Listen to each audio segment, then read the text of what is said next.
Grand écart au classement pour cette rencontre entre le Racing 92, 3ème de top 14 au coup d'envoi, et Agen, avant-dernier juste devant Oyonnax, la lanterne rouge.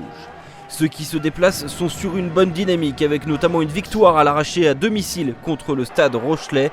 Pour les pensionnaires du stade Yves du Manoir, la défaite à Colombes la semaine dernière contre Castres a été difficile à avaler. Il est temps de remettre les pendules à l'heure.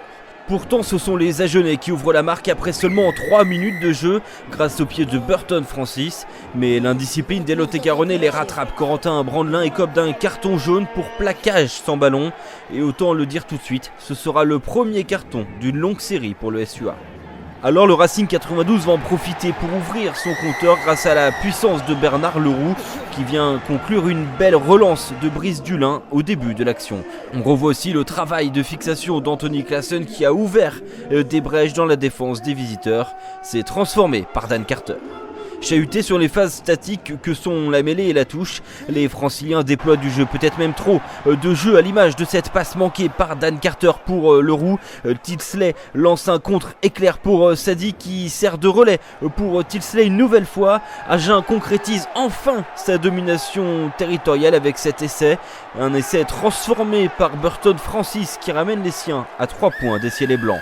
Puis 17-7 avec cette action pour le Racing simple mais redoutablement efficace. La passe au cordeau pour Virgile Lacombe qui va tout droit, tout en puissance pour marquer le deuxième essai de sa formation. Carter transforme la réalisation. Les Agenais vont ensuite se montrer de nouveau dangereux dans la fin du premier acte et vont inscrire une pénalité par le pied de Burton Francis. Score à la pause 17-10 pour les locaux, puis 17-13 avec une nouvelle pénalité de l'ouvreur des visiteurs au début de la seconde période. Mais comme un coup de poignard, les Agenais encaissent un deuxième essai de Lacombe, encore une fois tout en puissance alors qu'il revenait justement dans la partie. C'est encore transformé par le double champion du monde, Dan Carter.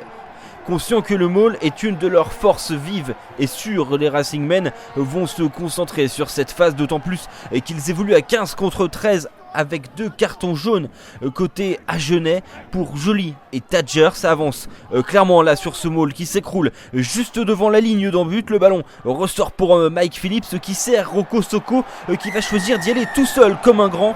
4e essai pour les ciels et blancs.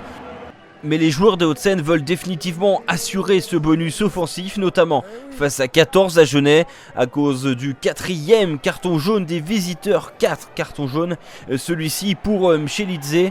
Brice Dulin prend alors ses responsabilités et relance de sa moitié de terrain face à son ancien club. Il déchire complètement le premier rideau et sert d'une seule main Yandré Kruger qui déroule lui aussi la foulée pour marquer le 5e et dernier essai des siens. Fin du match sur un score large et net, 38-13 pour le Racing 92 qui assure encore un peu plus sa place dans le trio de tête du top 14. Pour Agen, malgré ce valeureux combat, la Pro D2 se rapproche petit à petit.